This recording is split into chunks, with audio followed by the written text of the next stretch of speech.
अस्सलाम वालेकुम।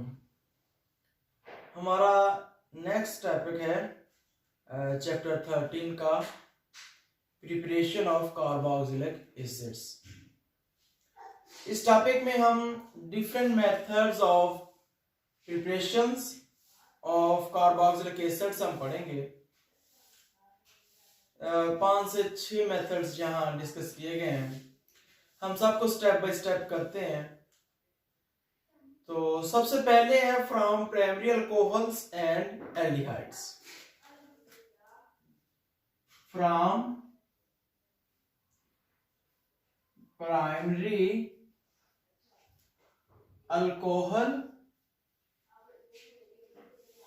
And aldehydes. कि प्राइमरी अल्कोहल्स और एल्डिहाइड्स किस तरह से सपोर्ट करते हैं या किस तरह से यूज होते हैं कार्बोक्सिलिक एसिड बनाने के लिए। ठीक है, तो सबसे पहले हम ये बात कर लें कि जो लास्ट टॉपिक में हमने पढ़ा था वहां पर हमने एक कंसेप्ट डिटेल में किया था। हमने कहा था कि अगर एक अल्कोहल है उसकी ऑक्सीडेशन करवाएं तो अल्कोहल ऑक्सीडाइज होकर अल्डिहाइड या कीटोन में कन्वर्ट हो जाता है। अगर एक कीटोन है या अल्डिहाइड है उसकी ऑक्सीडेशन करवाएं तो वो आगे कार्बोक्सिलिक एसिड में कन्वर्ट हो जाता है। वही मेथड यहां यूज हो रहा है।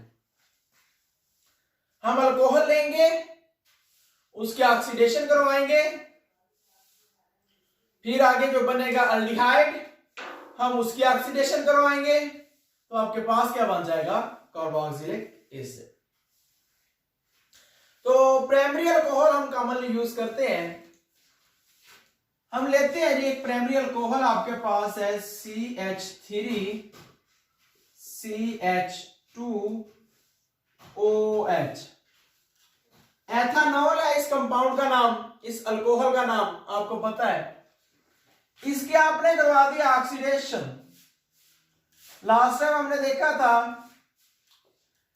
कि एक कंसेप्ट होता है नेसेंट हाइड्रोजन का या नेसेंट ऑक्सीजन का। जो एटॉमिक फॉर्म में ऑक्सीजन होती है उसे हम नेसेंट ऑक्सीजन कहते हैं और ये बहुत ज्यादा रिएक्टिव होती है। So this is a very reactive oxygen atom.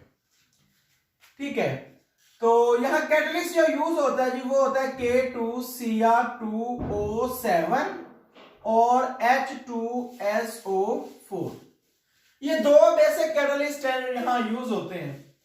अब इसकी क्या होगी, ऑक्सीडेशन होगी अल्कोहल की और ये क्या बना देगा, ये CH3C♯OH ये ऑक्सीडाइज होकर क्या बना देगा, ये चीज बना देगा।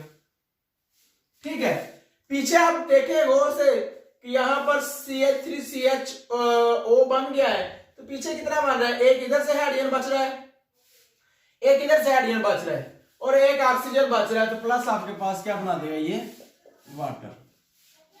ठीक हो गया, तो ये बन गया आपके पास एथानॉल। ये एथानॉल था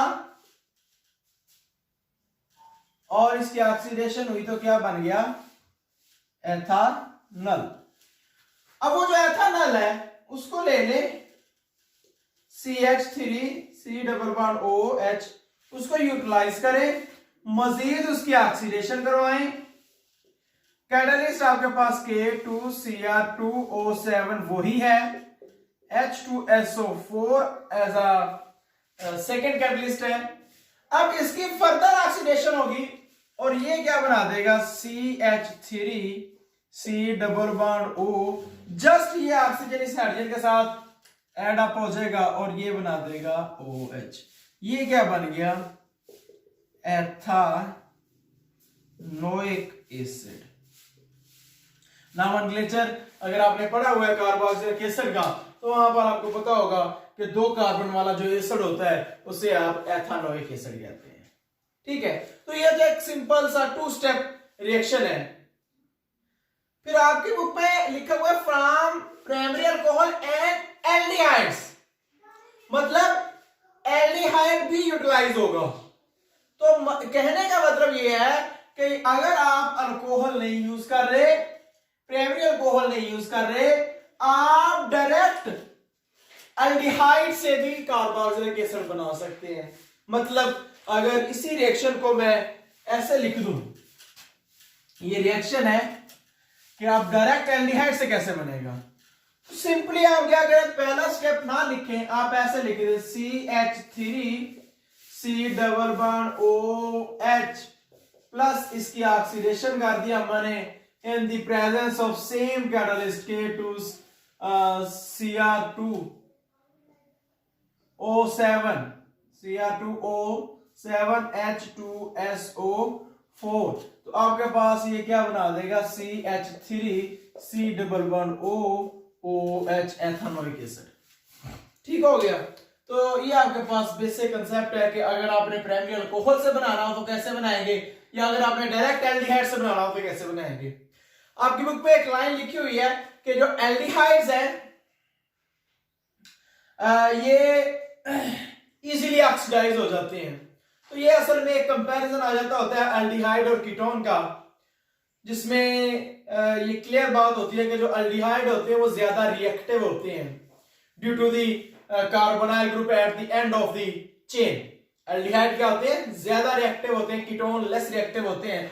तो आपकी बुक में लिखा हुआ है कि एल्डिहाइड चूंकि ज्यादा रिएक्टिव है इसलिए ये इजीली ऑक्सीडाइज हो जाते हैं। मतलब कहने का ये है अगर आप ये कैटलिस्ट ना भी यूज करें और इसके अलावा कोई माइल्ड ऑक्सीडाइजिंग एजेंट, कोई नॉर्मल किस्म का, ये स्ट्रॉन्ग है, ये स्ट्रॉन्ग है, कोई नॉर्मल किस्म का ऑक्सीडाइजिंग एजेंट भी यूज कर ले तब भी इसकी ऑक्सीडेशन हो जाती है।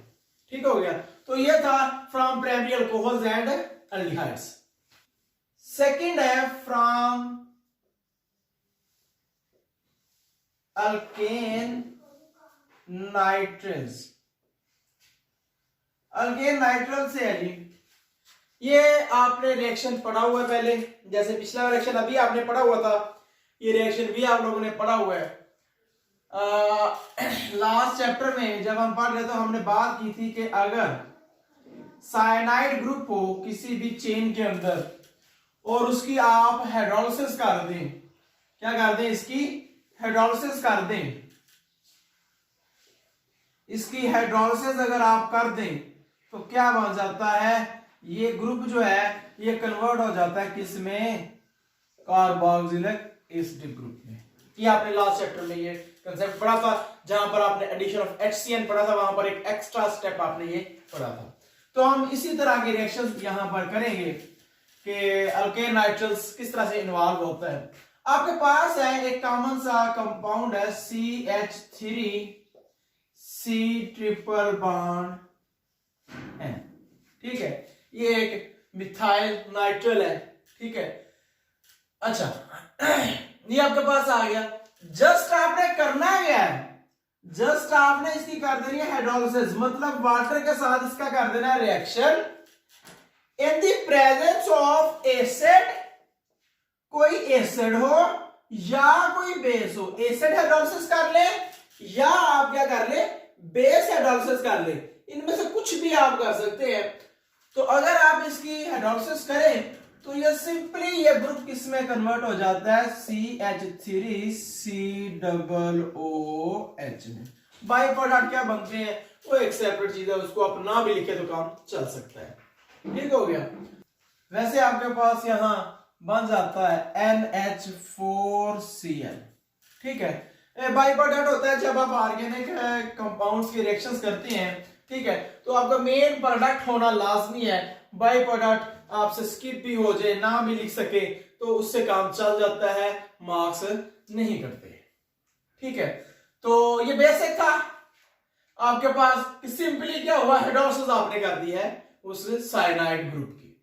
ठीक है, अब यहां पर एक और पॉइंट आपकी बुक में दिया हुआ है कि ये अल्काइल नाइट्रल जो है या जैसे ये मिथाइल नाइट्रल है, ये बनते कैसे हैं। तो उसके लिए है कि अल्काइल हैलाइड, अल्काइल हैलाइड को आप इस्तेमाल करें। ठीक है, अल्काइल हैलाइड को इस्तेमाल करें जैसा कि मैं इधर लिख देता हूं CH3Cl, ठीक है, और इसका सिंपली रिएक्शन करवा दें KCN के साथ in the presence of alcohol. Alcohol एक पोटाशियम साइनाइड कह लें, ठीक है। आप सिंपली अल्काइल हलाइड लें, जैसे ये मिथाइल क्लोराइड ले लिया, इसका आप पोटाशियम क्लोराइड पोटाशियम साइनाइड के साथ आप रिएक्शन करवा दें, तो यहां पर देखें होगा क्या, ये Cl हाईली इलेक्ट्रोनेगेटिव है, ये K हाईली इलेक्ट्रोपॉजिटिव है, और दूसरी बात ये भी होता है कि ये बॉन्ड इनका जो होता है वो ऑलमोस्ट जो होता है ना वो आयनिक होता है, ऑलमोस्ट आयनिक होता है, क्योंकि इनमें इलेक्ट्रोनेगेटिविटी डिफरेंस भी बहुत होता है कार्बन और पोटाशियम में, तो ये आयनाइज हो जाएगा इजीली, और ये चूंकि हाईली इलेक्ट्रोपॉजिटिव और ये हाईली इलेक्ट्रोनेगेटिव है, ये दोनों आपस में कंबाइन हो जाएंगे और बाकी जो बचेगा वो अलग से मिल जाएगा। तो आपके पास क्या बनेगा, KCl प्लस बन गया CH3CN, ये चीज आपके पास बन गई, ठीक है। KCl है प्लस क्या बन गया, मिथाइल नाइट्रेल या मिथाइल साइनाइड आप कह लें। अब बात यहां पर करने की ये है कि ये आपके पास बना मिथाइल साइनाइड, इसी मिथाइल साइनाइड को, चलो आप इसको कह लें ये फर्स्ट स्टेप था, इसी मिथाइल साइनाइड को इधर सेकंड स्टेप में यूज किया हमने और इसकी हाइड्रोलिसिस करवा दी, और आपके पास क्या बन चुका है, ये बन गया जी एथानोइक एसिड।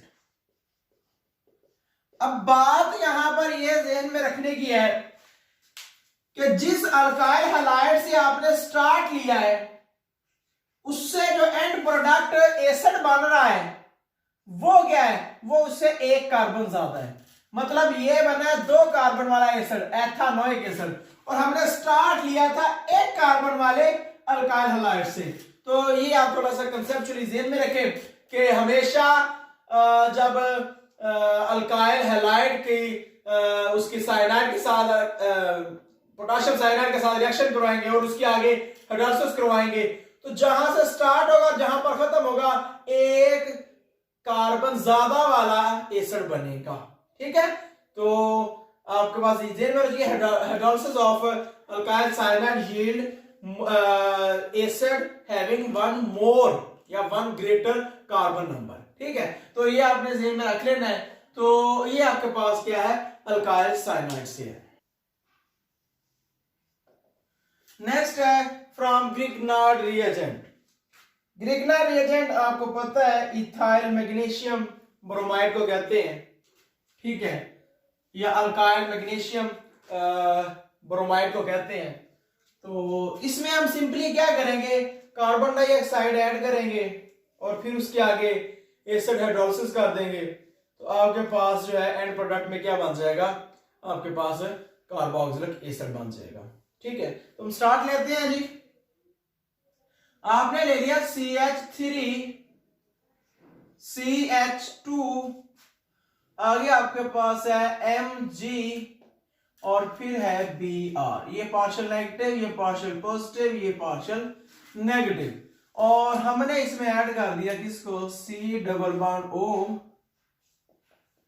और डबल बॉन्ड O, ये आपके पास आ गया जी, ठीक है। अब होता क्या है, होता कुछ यूं है कि ये कार्बन अनयूजुअली नेगेटिव चार्ज लिए हुए हैं। नॉर्मली ऑर्गेनिक कंपाउंड्स के अंदर कार्बन पर होता है पॉजिटिव चार्ज, यहां पर क्या है, नेगेटिव चार्ज। अब चूंकि इस कार्बन पर नेगेटिव चार्ज है इसलिए ये एज अ न्यूक्लियोफिलिक कैरेक्टर के तौर पर एक्ट करता है या न्यूक्लियोफिलिक सेंटर के तौर पर एक्ट करता है। तो यहां पर होगा क्या, यहां से इसका ये जो बॉन्ड है CMG बॉन्ड, ये अटैक कर देगा इसके ऊपर, ठीक है। जब ये अटैक इसके ऊपर करेगा तो इधर से एक बॉन्ड, चले यही ले ले, एक बॉन्ड इधर ऑक्सीजन के ऊपर आ जाएगा और आपके पास बनेगा क्या, कुछ ऐसे हो जाएगा CH3 CH2, उसके बाद है C डबल बॉन्ड O, आगे आ गया आपके पास O नेगेटिव। अब ये चीज आ गई है, ये आपको पता होगा कि ये ईथर या ड्राई ईथर क्या ले, ड्राई ईथर की मौजूदगी में ये जितने भी गिरगिना रिएजेंट के रिएक्शंस है वो इसकी मौजूदगी में होते हैं। ठीक है, अच्छा अब ये नेगेटिव आ गया। अब जब ये बॉन्ड कार्बन अटैक कर देता है इसके ऊपर तो Mg क्या आ जाता है, हाईली पॉजिटिव आ जाता है, क्योंकि इसका इलेक्ट्रॉन भी ले गया कार्बन। तो फिर क्या होगा, फिर Mg यहां पर आकर इसके साथ मिल जाएगा, MgBr, ये आ जाएगा। ठीक हो गया। अब नेक्स्ट स्टेप में क्या होना है, नेक्स्ट स्टेप में देख ले। नेक्स्ट स्टेप में हम इसमें ऐड करेंगे, ये पहला स्टेप था, दूसरा स्टेप है, इसमें हम क्या क्या ऐड करेंगे, CH3CH2 C double bond O negative MgBr plus हम इसमें ऐड कर देंगे H2O in the presence of acid. ठीक है, एसिड की मौजूदगी में रिएक्शन ऐड कर कंपाउंड ऐड कर देंगे वाटर का, तो यहां पर इसमें आ जाएगा। तो आपके पास ये बनाएगा क्या जी, देख रहे हैं, ये आपके पास बना जाता है CH3CH2 C double bond OH आ गया, एक H इसका इधर आ जाएगा और प्लस आपके पास क्या बन जाएगा, MgBrOH, ये बाई प्रोडक्ट है। तो ये आपके पास देखें जी क्या बन गया, मतलूबा कार्बोक्सिलिक एसिड बन गया। रिक्वायर्ड जो हमें डिमांड थी जिसकी 3 कार्बन वाला कार्बोक्सिलिक एसिड है, तो इसका नाम क्या होगा, प्रोपानोइक एसिड, इसका नाम होगा प्रोपानोइक एसिड। ठीक है, तो ये है फ्रॉम ग्रिग्ना रिएजेंट। आप 2 कार्बन वाला आपने यूज किया, अगर आपने ज्यादा बड़ा कार्बोक्सिलिक एसिड बनाना है आप 3 वाला यूज कर ले, अगर आपने एथानोइक एसिड बनाना है तो आप 1 वाला यूज कर ले। ठीक है, वो आप पे डिपेंड करता है कि आपने कितने कार्बन वाला का एसिड जो है वो बनाना है, उतने कार्बन वाला आप ग्रिग्ना रिएजेंट यूज कर सकते हैं। ठीक हो गया। आगे 4th रिएक्शन है हाइड्रोलिसिस ऑफ एस्टर। ठीक है, इसमें हम देखेंगे कि एस्टर की जो हाइड्रोलिसिस है उससे कैसे जो है आपके पास प्रोडक्ट बनता है। ठीक है, कार्बोक्सिलिक एसिड बनता है। तो असल में ये हाइड्रोलिसिस विद NaOH है कि NaOH के साथ हाइड्रोलाइज करना उसको एस्टर को। तो हम रिएक्शन लेते हैं, हमारे पास एस्टर है CH3 C double bond O CH2 CH3, ये मिथाइल एथानोएट इसे पढ़ते हैं, इस कंपाउंड को क्या पढ़ते हैं, मिथाइल एथानोएट। ठीक है, ये हम पढ़ते हैं, वैसे आप इसे मिथाइल इथाइल एस्टर भी कह सकते हैं। ठीक है, तो इसके कोई ज्यादा डिटेल में आगे नॉमेनक्लेचर भी नहीं गिवन एस्टर्स का, तो हम इसको इसी तरह से नाम देंगे। अब होता क्या है, हम इसमें ऐड कर देते हैं NaOH। अच्छा, नाम लिखा हुआ है हाइड्रोलिसिस, ऐड हम कर रहे हैं NaOH। तो असल में ये जो NaOH होता है ये होता है एक्वस फॉर्म में, इस हालत में होता है एक्वस फॉर्म में, मतलब वाटर के अंदर डिसॉल्व हालत में होता है ये NaOH। ठीक है, तो यहां पर जब इसका रिएक्शन करवाते हैं तो सिंपली होता क्या है, Na और इस पूरे ग्रुप का आपस में क्या हो जाता है, इसकी हो जाती है रिप्लेसमेंट और ये बन जाता है एक salt CH3C double bond ONA, ये बन गया कौन सा साल्ट बन गया, ये एथानोइक एसिड का साल्ट बन गया, जिसे हम क्या नाम देंगे, सोडियम एथानोएट। क्या नाम देंगे इसे, सोडियम एथानोएट। ठीक है, ये आ गया। अच्छा, और साथ क्या बनता है जी, देखिए साथ आपके पास ये इथाइल ग्रुप रह गया और यहां पर OH है, प्लस आपके पास बन गया CH3CH2OH, आपके पास एथानॉल बन गया। ये पहला स्टेप है जिस रिएक्शन का।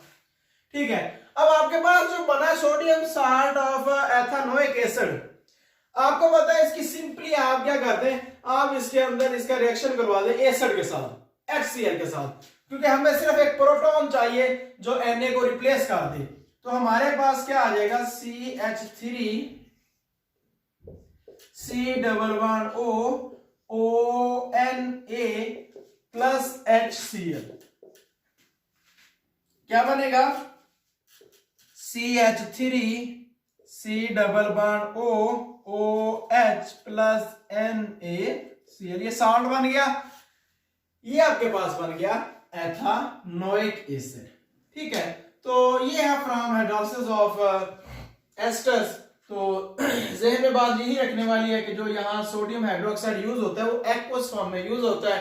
2 स्टेप होता है, पहले स्टेप में सोडियम साल्ट ऑफ एथानोइक एसिड बन जाता है, सेकंड स्टेप में उसकी रिप्लेसमेंट हो जाती है प्रोटॉन के साथ और वो एथानोइक एसिड ही बन जाता है। एक और बात यहाँ ज़हन में रखने वाली है कि यहाँ पर जो NaOH यूज होता है ये होता है कंसंट्रेटेड फॉर्म में, और जो HCl हम यूज करते हैं ये किस हालत में होता है, ये डाइल्यूट फॉर्म में होता है। ठीक है, लास्ट है जी by the oxidative cleavage of alkyne.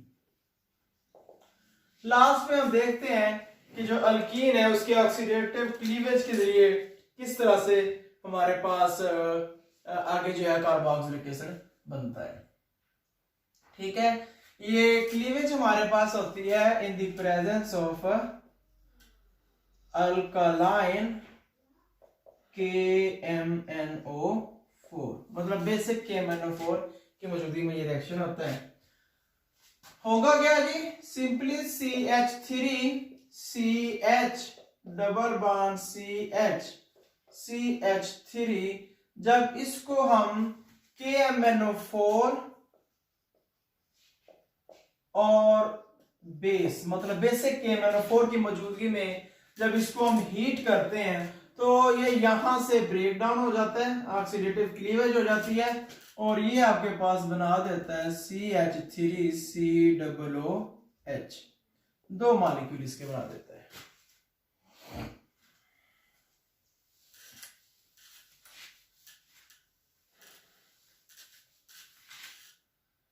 अब होता क्या है जी, सिंपल है, CH3 CH double bond CH3 हम 4 यहां ऑक्सीजन नेसेंट ऑक्सीजन के एटम्स यूज करेंगे in the presence of KMNO4 और बेस। ठीक है, क्योंकि हम बेसिक एनवायरनमेंट में काम कर रहे हैं तो होता क्या है, सिंपली ये ऑक्सीडेटिव क्लीवेज होती है, सेंटर से टूट जाता है और ये बना देता है CH3 COOH, 2 मॉलिक्यूल्स। ठीक है, तो यहां पर एक बात समझने की है, उसको ज़हन में बिठा ले। देखिए यहां पर हमने जो अल्कीन यूज किए वो है सिमेट्रिक अल्कीन। ठीक है, ये सिमेट्रिक अल्कीन जो है आप यही यूज करेंगे इस रिएक्शन में। अगर ये अल्कीन किसी तरह से आप यूज कर लेते हैं अनसिमेट्रिक का मतलब क्या कि अगर आप इधर 3 कार्बन वाली अल्कीन, 3 कार्बन वाला ग्रुप और इधर आप 2 कार्बन वाला ग्रुप लगा लेते हैं, या जैसे इधर एक ग्रुप लगा हुआ है इस ग्रुप के, इधर आप एक और ग्रुप लगा दे, अगर कुछ भी नहीं लगाते आप ऐसे लगा लेते हैं जी CH3